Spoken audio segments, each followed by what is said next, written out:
Buonasera. Buonasera. Finalmente possiamo cominciare, abbiamo qualche minuto di ritardo, dovuto soprattutto alla calorosa accoglienza che è stata riservata per Giorgio Pulici.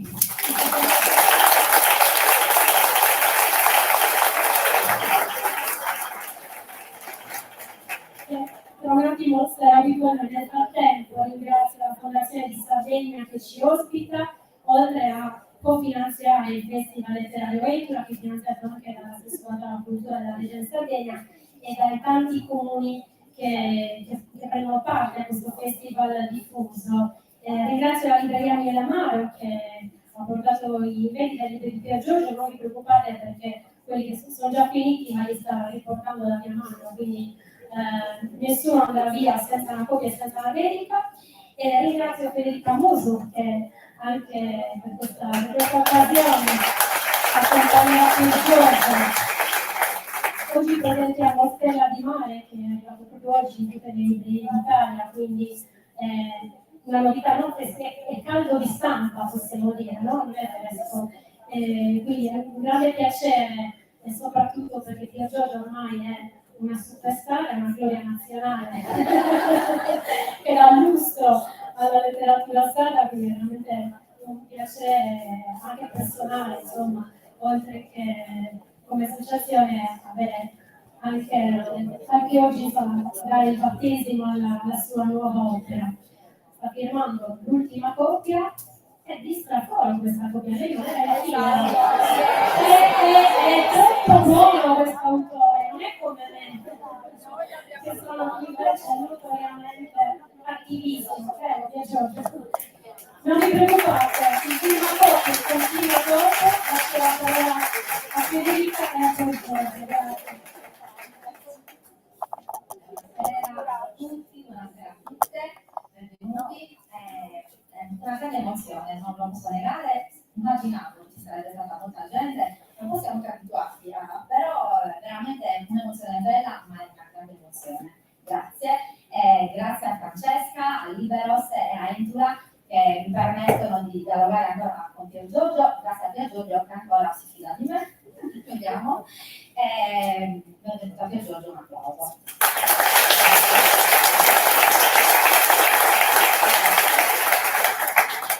Grazie di cuore davvero a tutti voi, siete splendidi, non solo davvero come ringraziarvi. Insomma, come vi ha detto prima Francesca, non abbiate paura, firmerò tutte le copie, sono qui perché l'ultimo di voi non ne potrà più. Tutti siete di delitti, Allora, per esempio, Stella di Mare, un titolo bellissimo che è già di suo molto evocativo, un simbolo che rimanda a moltissimi significati. Io ho pensato che sicuramente ognuno avrà immediatamente associato a qualcosa di suo questa Stella di Mare, perché si può aver pensato subito alle note bellissime della canzone di Lucio Dalla, dolcissime, che subito ti portano dentro questa atmosfera, ma anche alla stella polare con la sua guida per la gente di mare e chiaramente anche il significato sacro della Madonna per la guida sia dei marinai ma anche nei marosi della vita per le persone. Per quanto mi riguarda mi ha dato proprio la sensazione subito di qualcosa che pulsa, di qualcosa che vibra, e in effetti tutto il romanzo, in tutte le pagine, c'è questa continua vibrazione, questo continuo fascino molto ammagliante, e ho sentito, vi devo dire, anche le tue pulsazioni in questo libro, più che in altri, forse l'ho sentito nell'Isola delle Anime, ma molto di più in questo romanzo, cioè si sente che ti sei fatto anche tu guidare, trascinare, e tu che ti definisci scrittore, architetto e non giardiniere, ti devo dire che in qualche punto la tua anima da giardiniere è venuta fuori. Si sente così un po' speciale da te. Perché è così speciale Stella di Mare? Allora, prima di rispondere alla tua domanda, intanto ti ringrazio di cuore per essere qui con me. Federica è una mia collaboratrice perché legge i miei libri anche prima, mi aiuta un po' a sistemarli, quindi ti ringrazio di cuore pubblicare. anche a me piace. Però prima di risponderti ho fatto una promessa qualche giorno fa, ero a Giaveno, che è un paesino nella Val di Susa. E alla fine della presentazione si è avvicinato questo signore e mi fa: guarda, io sono un caso unico a livello editoriale e in letteratura a livello mondiale, e la cosa ha a che fare con lei che è sardo, perché io quando ero alle medie ho fatto una tesina che creava un parallelismo tra Grazia Deledda e Jim Morrison. E mi ha detto, quando io ho portato questa tesina alla mia insegnante alla prova d'esame, lei l'ha letta, mi ha guardato e mi ha detto: io non so se lei è un genio o un balordo. E quindi io sono rimasto completamente sflesciato per 3 giorni pensando ai vari parallelismi tra Jim Morrison e Grazia Deledda, e ho detto: guarda, la prima cosa che farò tornato in patria, era stata stare a dire ai miei conterranei che da qualche parte qualcuno addirittura ha trovato dei parallelismi tra la decadenza di Jim Morrison e la politica di Grazia Deledda. Quindi adesso manca una promessa. Stella di Mare è un libro, non dico diverso rispetto agli altri, perché comunque è un giallo dove c'è sempre una sfida al lettore, un'indagine sull'omicidio di una bellissima ragazza che veniva da un quartiere difficile, che da tutti è più conosciuto per le sue ombre che per le sue luci. È un'indagine tosta, è un'indagine veramente complessa per Strega, Rice, Croce e Pontecorvo. Però quello che mi è piaciuto di questo romanzo è stato in realtà raccontare proprio una parte diversa di Sant'Elia, che nemmeno io conoscevo. Ed è stato interessante mettere in relazione Strega con questo quartiere. Tutti gli altri poliziotti hanno vita difficile, nessuno parla con loro. Quando arriva Strega invece, che sapete bene è una persona particolare, una persona di colore, una persona che ha vissuto strano, è l'unico con cui le persone invece si aprono e riescono a parlarci e lo vedono per quello che è. Un uomo sta cercando di fare la cosa giusta per una ragazza che è morta in maniera devastante. Era una ragazza bellissima, aveva una bellezza veramente leggendaria nel quartiere e fuori dal quartiere. Il suo vita è stato completamente deturpato, quindi si pensa a un femminicidio, un crimine d'odio, un crimine di gelosia. Tutti chiudono la bocca con la polizia, ma Strega in qualche modo riesce a farsi amare, non dico amare, però a farsi accettare dalle persone del borgo vecchio e del borgo nuovo, e in qualche modo lo considerano una sorta di angelo. E quindi mi piaceva l'idea di mettere in questa situazione, ed è emerso grazie a questo anche il suo passato finalmente, di cui non avevo mai parlato per davvero, soprattutto la sua infanzia. E quindi è un romanzo a cui tengo tanto, in parte per questo. E in parte perché comunque tutti noi, anche se non lo immaginiamo, le nostre radici come cagliaritani partono proprio da Sant'Elia e dal mare. E quindi è un romanzo che parla di mare, è un romanzo che parla di tradizioni del mare, e quindi per certi versi è simile all'Isola delle Anime, che parlava di altri riti e altre tradizioni in cui siamo in un ambito marinaro. Mi sono trovato molto a casa. Tu hai parlato appunto di Sant'Elia, l'abbiamo già introdotto, che in questo è di Strega, che in questo romanzo, e poi dipinto giallo, io lo trovo anche molto noir, proprio per le tematiche che esplori. Strega e Sant'Elia rappresentano, diciamo, le crepe attraverso le quali tu hai raccontato, e questo mi è piaciuto moltissimo, la luce di Cagliari, la città del sole. Sai, non riuscivo a capire bene con quale meccanismo fossi riuscito, raccontando queste crepe, e quindi anche aspetti oscuri, però erano estremamente affascinanti, cioè Sant'Elia l'ho trovata proprio ammaliante, a restituire tutta questa luce, finché qualche settimana fa ho avuto il grandissimo piacere di sentirti conversare con Maurizio De Giovanni a Sant'Antioco, e avete messo in evidenza il meccanismo che alcuni scrittori riescono ad utilizzare per evidenziare la luce attraverso le crepe, e mostrare le crepe, oppure qui ho pensato al grandissimo Massimo Carlotto, quando le crepe non ci sono è lo scrittore che le apre e le mostra, e può spiegare come hai utilizzato questo meccanismo per dare luce a questa meraviglia, questa armonia che è tutta la città, il centro, il mare e questa periferia, oltre alle altre. Ma in realtà, contrariamente a quello che si possa pensare, perché comunque soprattutto la parte nuova tra virgolette, di Santeria, con il borgo nuovo, il palazzone, si potrebbe pensare a un luogo in cui la luce non c'è. In realtà è un luogo in cui la luce è un secondo mare, ci sono fiumi di luminosità, quindi c'è una luce fisica che volevo restituire, perché questo è un luogo poi tu stabilita, è un po' come Marsiglia, è un po' come alcuni quartieri della Valle Parigina, per esempio, o alcuni quartieri di Napoli. Sì, sono zone difficili, in passato c'era tantissimo degrado, oggi molto meno, però ci sono tante persone che in realtà fanno vivere il quartiere, si sentono anche, come posso dire, la maggior parte delle persone sono persone per bene che lavorano, si spaccano la schiena, e si spaccano la schiena anche per combattere tutti i pregiudizi. Quindi per prima cosa volevo che uscisse fuori la loro luminosità, la luminosità degli abitanti, e la luminosità in particolare, diciamo, utilizzando un personaggio di Rosaria Nemus, che è la nonna. La mia preferita, visto che sono innamorata di Rosaria Nemus. La nonna di questa ragazzina, di Stella, che in realtà è originaria proprio del Borgo Vecchio ed è stata una delle prime a entrare nelle case dopo la chiusura del Lazzaretto, quando sono state messe su le prime case in quello che ora si chiama Borgo Vecchio. Quindi attraverso questi personaggi intanto proprio uscire la luce dei quartieri.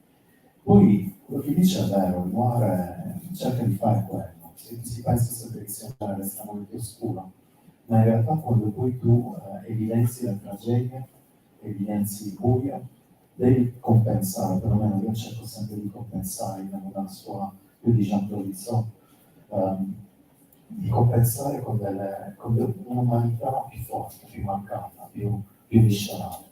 E quindi c'è la luminosità dei personaggi da una parte e dall'altra della barricata, e poi c'è la luminosità di Mararais, di Pavan e di Pontecorvo che cercano di stemperare un po' l'oscurità del delitto. Però è un quartiere di cui molti parlano male, senza nemmeno esserci mai stati. Invece basta andare, che ne so, anche la domenica al mercato e ti accorgi veramente che è un luogo che puzza di vita, è un luogo splendido perché hai il mare davanti a te e ti dà a volte una sensazione anche di infinito, come magari chi abita in centro città non ha quel tipo di sensazione.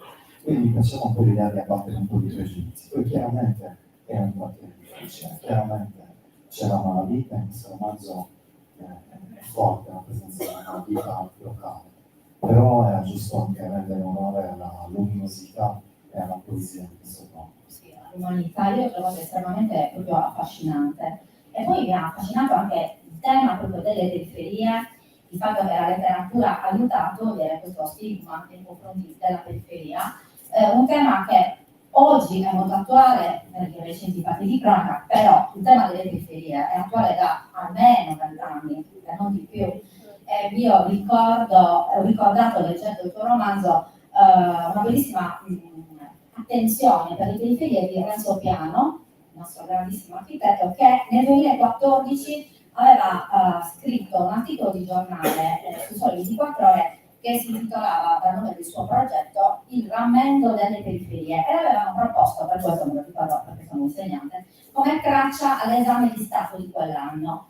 E questa immagine bellissima del rammendare le periferie, quindi tenere insieme ciò che c'è, i denti, con un'arte delicata, non dirsi distruggere, dice Renzo Piano, di voler rendere più bello, quindi già include il concetto di bellezza caratteristico della periferia attraverso il ricamo, il rammendare. E qui meravigliosa, ecco, la figura di Rosaria Nemus. Io non lo so se questo è un caso per Giorgio o se è voluto, perché Rosaria Nemus svolge un'attività bellissima, che ci racconterai tu. Lei rammenda appunto le reti dei pescatori. Parlaci di Rosaria. Rosaria è un po' la memoria storica di questo quartiere, perché come vi dicevo è stata una delle prime bambine a entrare nelle nuove case, era figlia di pescatori, veniva da una famiglia di pescatori, sua madre era una sarta e anche lei è diventata una sarta, quindi si divide tra queste due attività.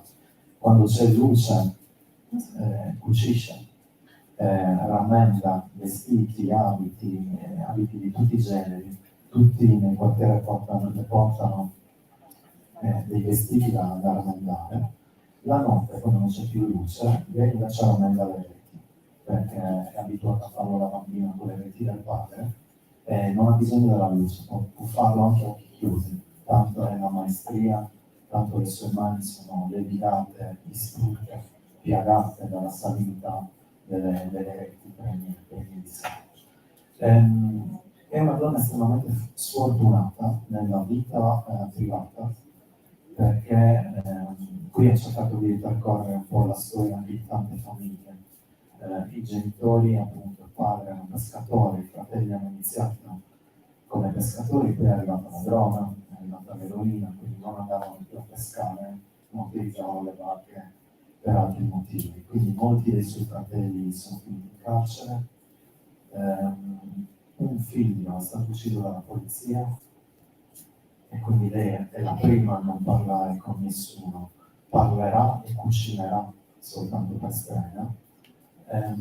Cos'altro vi posso dire? Che lei dice sempre: io sono una santa, quindi per mestiere dovrei essere brava a rammendare, a mettere insieme le cose che non si dovrebbero stare insieme, come per esempio la mia famiglia. Invece la mia famiglia è una famiglia totalmente distrutta, disfunzionale. Lei adora Stella, adorava Stella, era una luce, la sua vita un miracolo, però non è riuscita a salvarla probabilmente dal quartiere o dalla sua bellezza. Di contro, tutti vanno da lei per avere dei vestiti toccati, almeno sfiorati dalle mani di Rosaria, perché pare che abbia delle mani estremamente fortunate. Anche i pescatori vogliono che sia lei a rammendare le loro reti, perché porta fortuna, quella fortuna che lei non ha. Quindi nel quartiere è una sorta di brucia, un po'. Sì. È una donna estremamente religiosa, parla quasi totalmente in sardo. Ci tengo a ringraziare, non so se sei qui oggi, però Cristian Urlo che mi ha dato una mano a trovare un bilanciamento tra la lingua parlata e lo slang, soprattutto per aiutarlo, e la forma scritta più corretta della lingua sarda. Abbiamo cercato di trovare un compromesso, lui in questo mi ha molto aiutato. E Rosaria si esprime praticamente soltanto in sardo, con tanti aneddoti, a volte sono anche molto divertenti, fa molto ridere, però questa sua ironia non riesce, nessuno riesce a tirarla fuori a parte Stella. Io Rosaria la trovo simile nel mio cuore ai Ladru della montagna, ai Ladru dell'isola delle Anime, per il ruolo che ha, per dei rivetici anche nella scrittura di lirismo, che secondo me tocchi proprio in quel personaggio e non in altri, dando proprio anche una varietà nell'uso della lingua, non soltanto della lingua sarda, ma anche della lingua italiana. Io ho apprezzato molto la scelta di non tradurre in nota le espressioni linguistiche sarde, come questi che verranno accolte, specialmente penso alle nostre espressioni antifrassiche. GVT che hanno vedono Clara, no? Siamo tutti amici quasi di famiglia, quindi penso che lo possa dire, non si offenderà nessuno. Però mi capita di andare a volte a Mestre, Padova, Pavia, Brescia, e sentire i miei lettori, magari mentre sono in attesa, no? Di avere la copia firmata, che si dicono uno con l'altro una bava ricorda, no?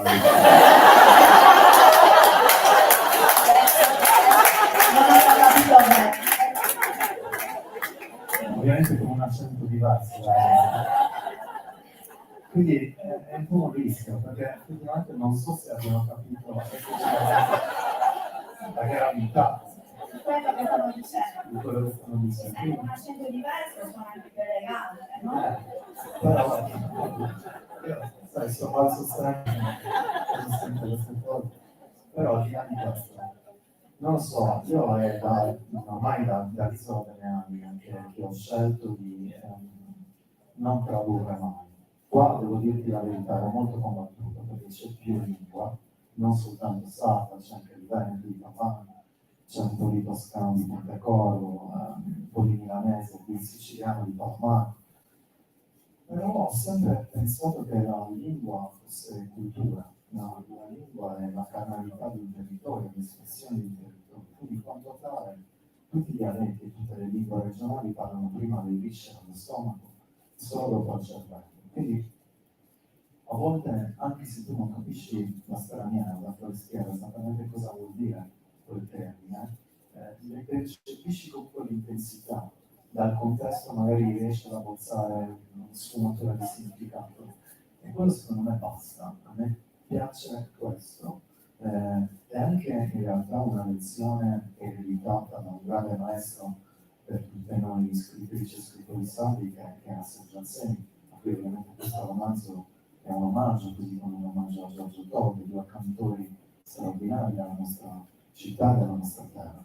Quindi anche in Francia, per esempio, nel primo libro, il sardo non è tradotto, immaginatevi quanto possa essere impervio o Immaginando in francese è quello che hai detto prima. Sì, No. no, è capitato anche in Francia che mi chiedessero di leggere le parolacce durante la presentazione, sono diventato completamente rosso e non l'ho fatto. Quando sono tutti a casa. Quindi la scelta era questa in realtà, di lasciare come se fosse un whisky, un assaggio un whisky, lo tieni in bocca un po', non senti subito il sapore, non sei in grado di decifrarlo, lo capisci man mano che sedimenta un po' nella tua bocca, avverti pian piano l'aroma di quello che è sorseggiato. Un po' la lingua sarda, perché il forestiero credo che sia la stessa cosa, la mastichi un po', te la tieni in bocca, piano piano arrivano le ondate di significato anche attraverso il contesto.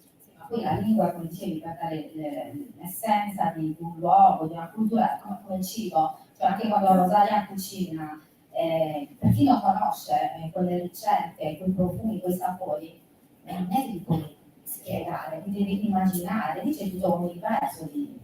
Sì, poi avete visto la bandiera sarda è dappertutto, quindi anche se qualcuno dovesse avere delle difficoltà nel continente a capire, è facile trovare un sardo, basta girare l'angolo. Sì, prima mi sono dimenticato di dirvi che questa donna, è una donna anziana, si esprime il suo amore, l'affetto per i suoi cari essenzialmente attraverso il cibo, cucinando. Infatti appena Strega va a casa sua e dovrebbe interrogarla, lei lo fa sedere e gli prepara da mangiare. Papà inciti, stai zitto, no? Ti trova a dire qualcosa, ti trova a mangiare porco con patate, così. Quindi è una donna veramente dalle mani fattate anche in cucina. Ed è un libro in cui anche qui ovviamente sono presenti non solo i profumi, il senso, diciamo, del tatto della nostra terra, la luminosità, il calore, ma anche ovviamente la gastronomia della nostra terra e nello specifico di quel quartiere, Esatto. che ha tutta una serie di ricette proprie. Infatti non conoscevo, ho cercato di immaginare. Puoi leggere una pagina su Rosaria? Sì, se Se la ti trovo. ricordi dov'è?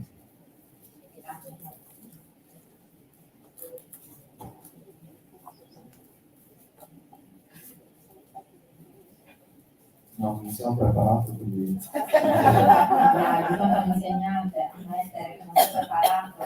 Non lo so, Via Giorgio. Metterò una... Volevo dire questo vuoto.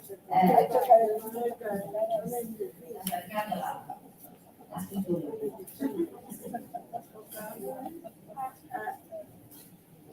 Scusate, Tu fai una cosa bellissima, Rosaria, non soltanto cucina per Strega, parecchia anche per la nipote Stella, che non c'è più. Questo Sì, mentre insomma, cerco questa cosa vi dico un po'. la prima non importa. Questa storia inizia con quando Stella viene uccisa, inizia a soffiare sulla città, un maestrone fortissimo, E il maestrale, insomma, è l'incubo per i marinai, per i pescatori.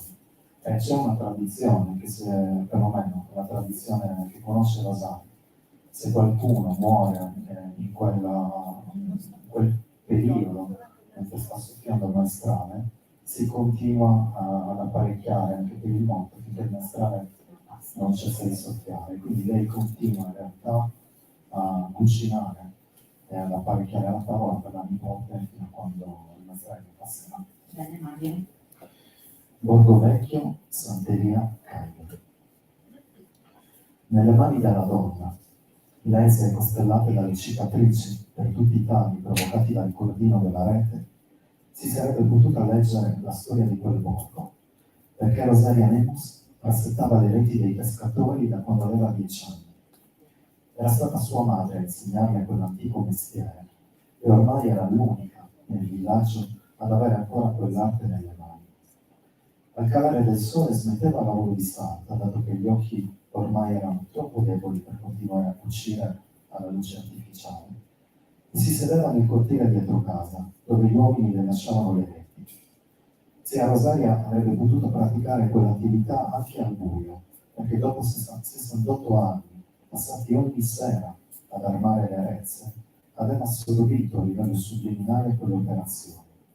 Le mani si muovevano da sole, forti della loro memoria muscolare, e la mente vagava, libera, mentre respirava l'aria dolce del giorno che si faceva notte. A volte pregava, sgranando piombi e sugheri come se la rete fosse un immenso rosario. Altre invece cantava. Aveva una bella voce e quelle vecchie canzoni di mare ormai era la sola a ricordarne. Anni addietro erano in tante a fare quel lavoro, tutte donne. Si riunivano nel cortile di turno e chiacchieravano, ridevano, trasturavano del gusto del coperto, condividevano le loro miserie e preoccupazioni, mentre il borgo e i suoi viottoli si saturavano dei profumi delle pietanze cucinate nelle casupole. Facevano una piccola pausa per mangiare e dopo aver messo a dormire figli o nipoti, tornavano nei chiostri a terminare il lavoro. A volte Rosaria rimaneva lì fino a notte fonda, soprattutto nelle sere d'estate, un leggero scialle sulle spalle, attorniata dal silenzio del borgo, rotto soltanto dal respiro del mare e dallo spirare del cordame, e le mani che danzavano magiche sulle maglie alla luce diafana della luna. Di fronte a lei 2 o 3 sedie, a seconda della grandezza della rete, e il villaggio addormentato, che tanto le ricordava un presepe.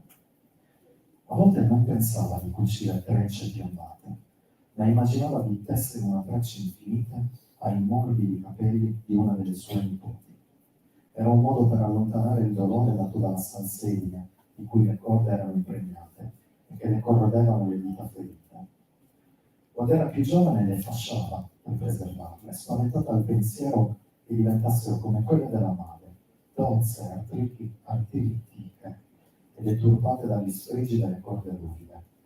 Ora non le importava più, anzi, preferiva avvertire il fuoco doloroso del sale, perché la teneva destra e vigile, visto che non era più una ragazzina e resistere al sonno era sempre più arduo. Un nodo ogni 7 maglie, ripeteva come un mantra quando la stanchezza provava a chiuderle gli occhi, mentre la rete a vela prendeva forma davanti a lei.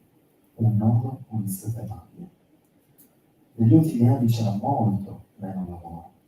La maggior parte dei pescatori, soprattutto quelli più giovani, non sprecava tempo a riparare le reti, le buttava e andava a ricomprarle per 2 soldi in qualche cineseria. I vecchi lupi di mare, invece, bussavano sempre alla porta di zia Rosaria Nemus, perché tutti sapevano che le sue erezze erano fortunate. Quella donna era un paradosso vivente. Nella vita privata sembrava essere perseguitata dalla malsorte, ma vestiti e travalli che passavano dalle sue mani rovinate parevano essere destinati alla prosperità. Qualcuno la pagava in denaro, ma la maggior parte si sdebitava con una parte del pescato, che lei distribuiva tra i familiari o barattava con qualche vicina. Da una vita intera Rosaria cuciva e ricamava di giorno e tesseva e intrecciava di notte. Lo fece anche quella sera, per provare a distrarsi, ma non ci riuscì. Le mani tremavano troppo e le lacrime che inondavano gli occhi bruciavano più del sale delle reti sulle mani piegate. Stella, Stella mia, si inghiazzò arcuata dalla sofferenza e circondata dalle reti sbattute dal maestrale. Faceva freddo e avrebbe dovuto tornare dentro, ma sapeva che in quella casa la disperazione sarebbe stata insopportabile, ora che un altro fantasma ne aveva preso possesso. Avrebbe voluto lasciarsi morire lì, Rosaria Neves, perché non aveva la forza per sobbarcarsi sulle spalle un altro lutto, per giunta quello della sua adorata nipote. Eppure sapeva che doveva andare avanti per il bene di ciò che rimaneva della sua famiglia. Così si rifugiò nell'unica preghiera in grado di esorcizzare il dolore, il lavoro. Sbrogliò cavi e cordate e con gli occhi velati di lacrime iniziò a tessere. Un nodo in 7 maglie, mormorava stoica tra i singhiozzi per non impazzire. Un nodo con 7 maglie.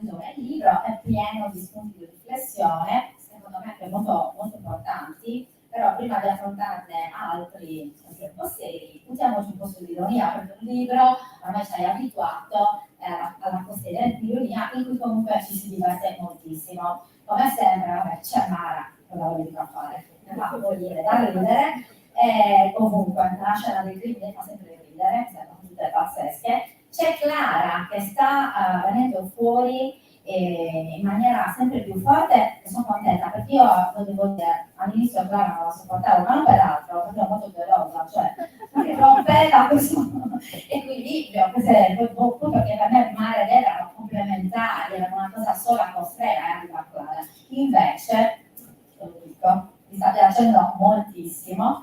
In questo libro si ride, ma credo che tu abbia usato l'ironia in un modo diverso.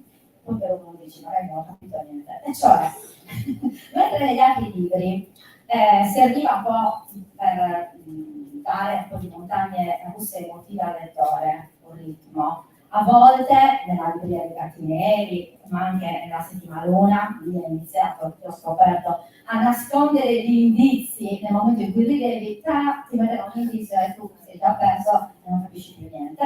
Questa volta invece mi sembra più che farli ridere tu, cioè proprio ridono loro, hanno bisogno di alleggerire, ridono i momenti in cui non ci sarebbe niente da ridere, anche per Roberta, Agostino, se non ci sta seguendo, sono meravigliosi. È vero che c'è una nuova... No, No, è vero perché in realtà stanno diventando una sorta di famiglia, sono colleghi, però ci sono anche dei rapporti amicali, anche sentimentali, forti all'interno di questa storia, come capiterà a tutti voi.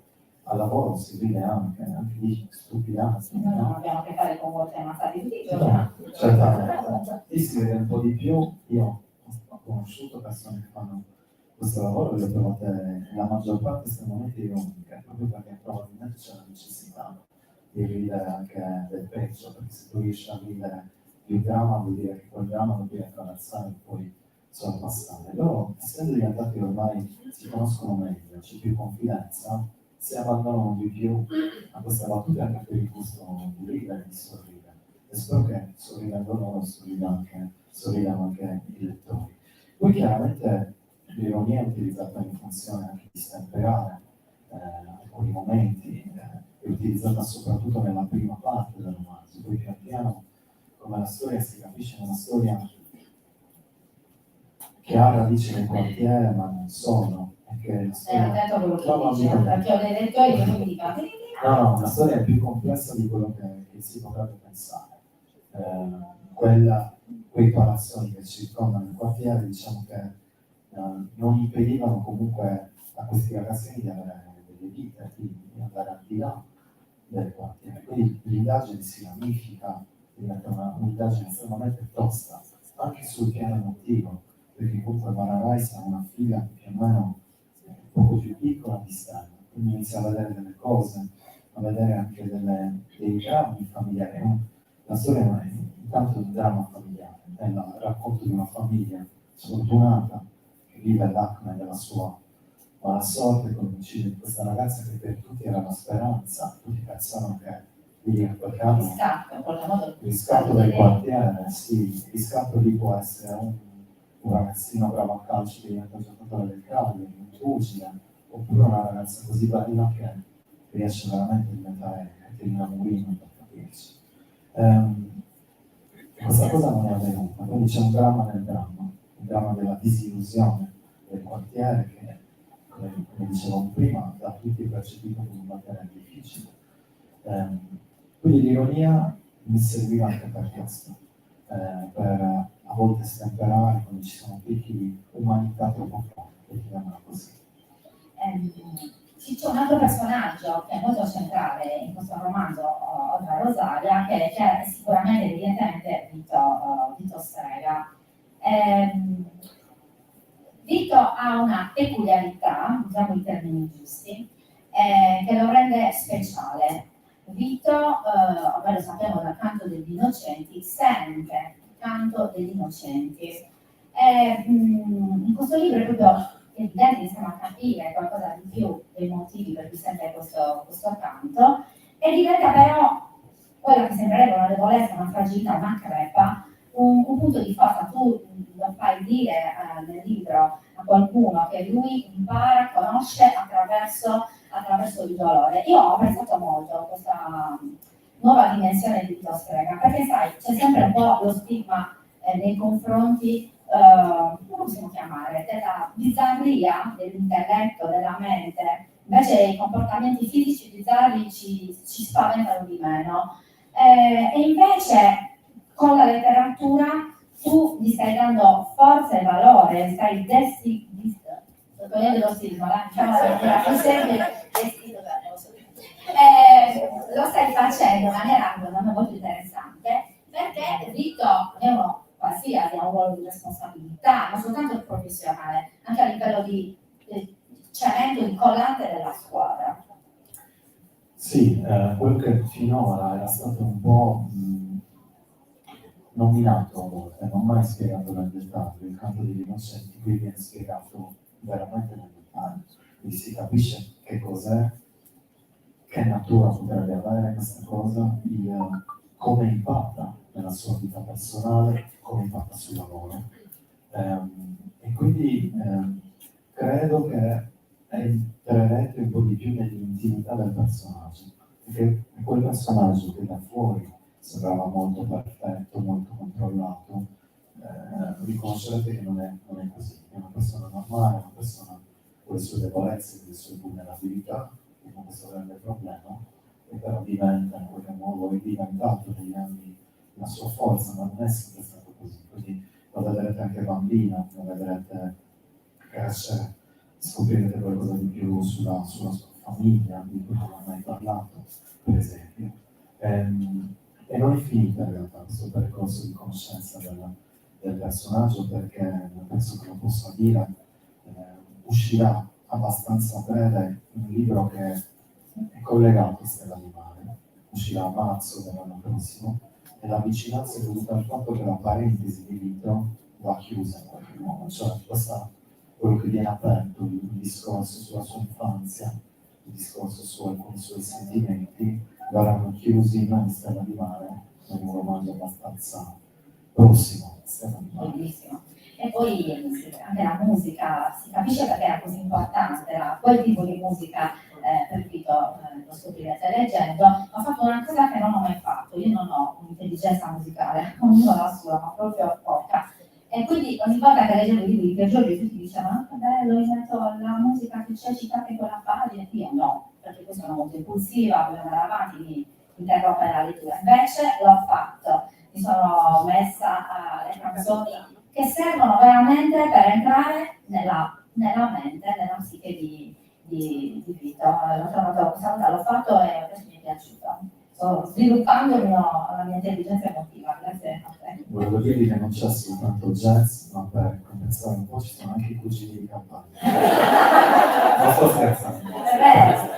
vi dico chi li ascolta. Scoprirete voi.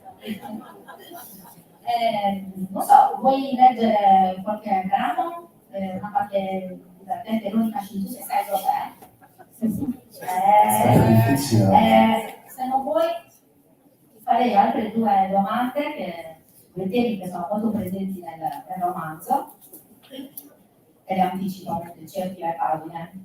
Una è sulla giustizia, che ritorna dopo un colpo al cuore questo tema, e una è sulla verità. Scegli, ho due domande difficili da lettura. Se trovo la lettura, mi Meglio. la lettura, adesso è sicuro. Guarda, tra l'altro vado su Vai là, quello che leggere conosco quella che meglio. conosci, esatto. Clara, immagino. Sì. Vabbè, fa molto ridere. Capito, per la presentazione di Greta stiamo cercando Nani da giardino. Allora, praticamente in una delle primissime scene, quindi non vi svelo niente, la polizia costringe, e lo fa veramente, i poliziotti ogni tanto a praticare delle sessioni di tiro con pistola, proprio per esercitarsi. Quindi loro, Eva e Clara, vanno a sparare a Polino, che c'è vicino all'aeroporto, ed Eva scopre che Clara tira benissimo di pistola, è una pistola infallibile. Poi però iniziano a parlare e succedono delle cose. Allora, infatti Eva Croce le dice: comunque stai pur certa che se dovessi andare ad ammazzare qualcuno, saresti la prima persona che chiamerei. Come diavolo hai fatto a centrare tutti quei colpi? Pontecorvo scrolla le grosse spalle. È uno dei pochi passatempi che ho per esorcizzare la banalità in sapore della mia vita. Poi mi basta immaginare al posto dell'avversario le facce degli animali mitologici che racconto su Tinder, e a quel punto mi sono agli occhi distinto assassino ed è impossibile sbagliare via. A proposito, avevi un appuntamento ieri notte, no? Com'è andata? Grava sbuffò un'imprecazione. Guarda, lasciamo perdere. Pensavo che con i sardi andasse meglio nel profondo nord, invece cambiamo argomento, please. Insisto, racconta. Come vuoi. Ho deciso di vedere questo tipo non perché mi aspettassi chissà quale incontro straordinario, ma per scopi prettamente fisiologici. Insomma, avevo voglia di... Ho capito. Vai avanti. Fatto sta che si presenta sto tizio totalmente diverso dalla foto sul profilo. Foto che poi rivelerà aver rubato a un cugino uomo. E lui com'era? Ma fisico a gruccia di fil di ferro, camicia color anziano, sguardo da furetto bullizzato, una ventina di centimetri più basso di me. Però almeno aveva tutti i capelli, era gentile ed educato, anche un po' imbranato, poverino. Mi ha fatto quasi tenerezza. Mi confessa di aver usato immagini false perché si sentiva brutto.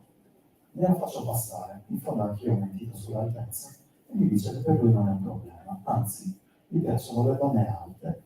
Perché per me penso, vabbè, non sarà ben alte, ma almeno stasera si tromba. Emma sorrise, facendo scorrere l'acqua del rubinetto e lavandosi con cura le mani. Avevamo appena sparato. Ma la serata va piuttosto bene, lui è simpatico, piacevole, abbiamo molte cose in comune. Alla fine della cena chi si premura di pagare lui a tutti i costi, e questo gli fa guadagnare qualche altro punto, mi chiede se mi va di andare a casa sua per vedere un film, che ho immaginato essere un modo elegante per chiedermi se mi andasse di copulare. Croce soffocò una risata e lo invitò a proseguire. Quindi accetto volentieri, visto che mi stavo divertendo e volevo conoscerlo meglio. Ci si avvia verso casa sua, ognuno aveva la propria auto, e una volta parcheggiato, un po' imbarazzato, mi rivela di avere una collezione di nani da giardino. Nani da giardino? Esattamente la stessa espressione che ho fatto io. Comunque vi dico che per me non è un problema, dato che dalla mia è una strepitosa collezione di uomini di merda. Lui ride alla battuta, sperando di avere anche il buon senso dell'umorismo, e quindi si salva da lui. Tanto sei armata, mi dico. L'appartamento era molto carino e pulito, devo dargliene atto. questione si fa subito passionale e ci avviamo in camera da letto. Soltanto che, non appena il Vischero apre la porta, mi ritrovo letteralmente assalita da una marea di nani da giardino. Ce n'erano ovunque, croce di ogni dimensione, appollaiati in ogni Cristo di angolo, sbucavano da ogni fottuta parete. E la scoppiò a ridere come una matta, tanto che pronto e corpo fu costretta a chiudere la porta della toilette. Una persona normale avrebbe trovato subito una scusa e se ne sarebbe andata, giusto? Io, ovviamente no. Forse per disperazione e incredulità non dico niente e rimango di sasso. Sono un po' tanti, lo so, mi fa. E io, sì, ma sono Carucci, la prima troiata che mi è venuta in mente. La cosa evidentemente lo eccita, perché mi salta addosso, mi bacia, e in men che non si dica iniziamo a farlo. Solo che dopo un po' mi rendo conto di essere circondata da quei mani di merda che mi fissano con i loro occhietti da psicopatici. Ogni volta che cambio posizione o che sposto lo sguardo c'è uno di questi cosi che mi fissa sorridente. L'istinto è quello di prendere la pistola dalla borsa e iniziare a buttarli giù uno dopo l'altro, ma riesco a trattenermi. Alla fine il tizio, che per tutto il tempo era eccitato come un grillo, immagino per farlo davanti alla platea dei suoi amichetti, crolla in un sonno comatoso. Serata da dimenticare. Ma vuoi sapere qual è la cosa più drammatica? Ti prego, muori dalla voglia di saperlo. Gli ho fottuto un nano e non sono portato.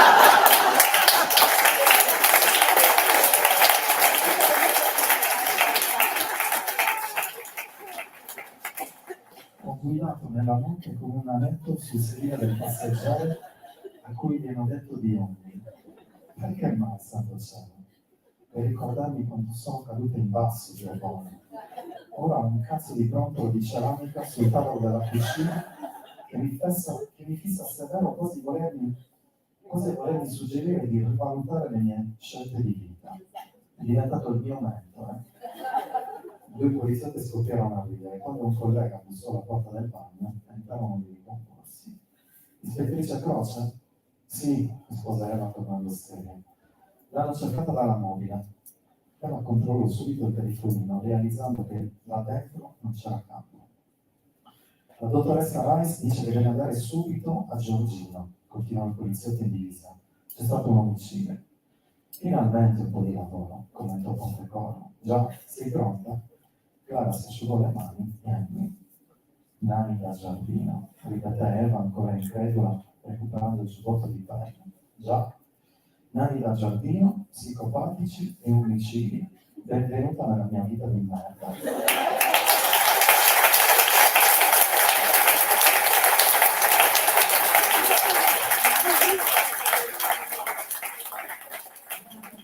Con questa lettura mantengo la promessa di risparmio, anche perché sono quasi le 7:30. Le domande difficili, però lo devo dire, è un libro pieno di riflessioni bellissime sul tema della giustizia, è un libro dove veramente ci sono tanti spunti di riflessione sul coraggio che ci vuole a sostenere la verità, se proprio mai la verità o le menzogne. Si aprono tutte queste prospettive, però noi chiudiamo con le risate. E con un libro che ve lo devo dire, per me è un amuleto, ha un qualcosa di magico e quindi voglio proprio lanciare questo mood, Stella di Mare come un amuleto per tutti. Grazie per